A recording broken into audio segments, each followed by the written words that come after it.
आज की कड़ी में हम महान क्रांतिकारी स्वाधीनता सेनानी करतार सिंह सराभा को स्मरण कर रहे हैं।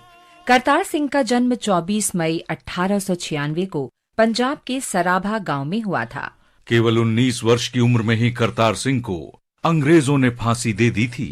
वो भगत सिंह सहित अनेक स्वाधीनता सेनानियों के लिए साहस और प्रेरणा के स्रोत बन गए थे। करतार सिंह का गांव कई बार पड़े सूखे से तबाह हो गया था और बेहतर अवसरों की खोज में सराभा जुलाई 1912 में सैन फ्रांसिस्को पहुंचे। वे बर्कले में कैलिफोर्निया विश्वविद्यालय में शिक्षा पूरी करना चाहते थे। अमेरिका में विशेष रूप से उपनिवेशों के प्रवासी लोगों के साथ अमेरिकियों की शत्रुता पर उन्हें बहुत क्रोध आया।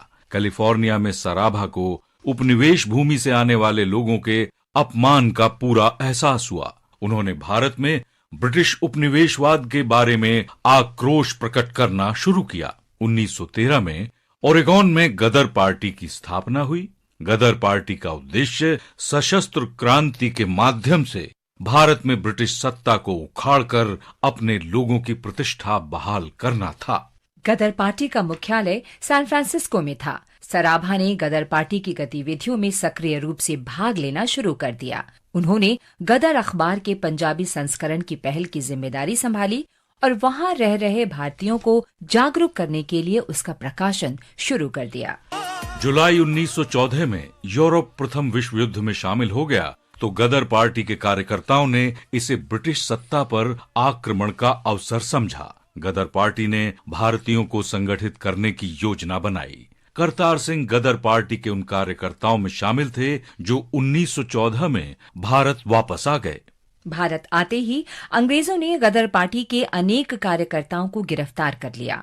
इससे विचलित हुए बिना करतार सिंह और रास बिहारी बोस जैसे क्रांतिकारियों ने पंजाब में छावनियों में घुसपैठ करके सैनिकों को अंग्रेजों के विरुद्ध संगठित करना शुरू कर दिया। लेकिन गदर पार्टी के कार्यकर्ताओं की विद्रोह की योजना पर अमल होने से पहले ही अंग्रेजों को भनक लग गई और करतार सिंह को गिरफ्तार कर लिया गया।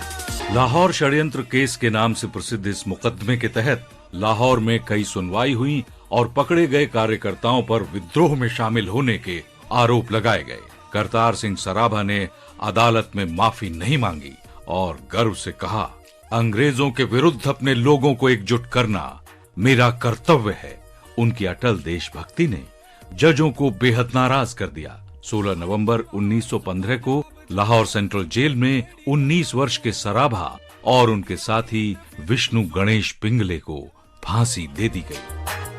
करतार सिंह सराभा की बहादुरी, देशभक्ति के कार्य और भारत की स्वतंत्रता के लिए प्रतिबद्धता अतुलनीय है और उनका बलिदान आज भी सभी भारतीयों के लिए प्रेरणा का स्रोत है। महान क्रांतिकारी और स्वाधीनता सेनानी को भावभीनी श्रद्धांजलि। हम आज शहीद रघुनाथ सिंह को भी याद कर रहे हैं। उन्होंने 1857 में भारत के प्रथम स्वाधीनता संग्राम में भाग लिया था। सिंह ने अनेक अवसरों पर ब्रिटिश ठिकानों पर आक्रमण में भी हिस्सा लिया।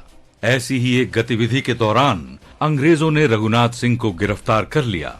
उन पर अंग्रेजों से बगावत करने के आरोप लगाए गए।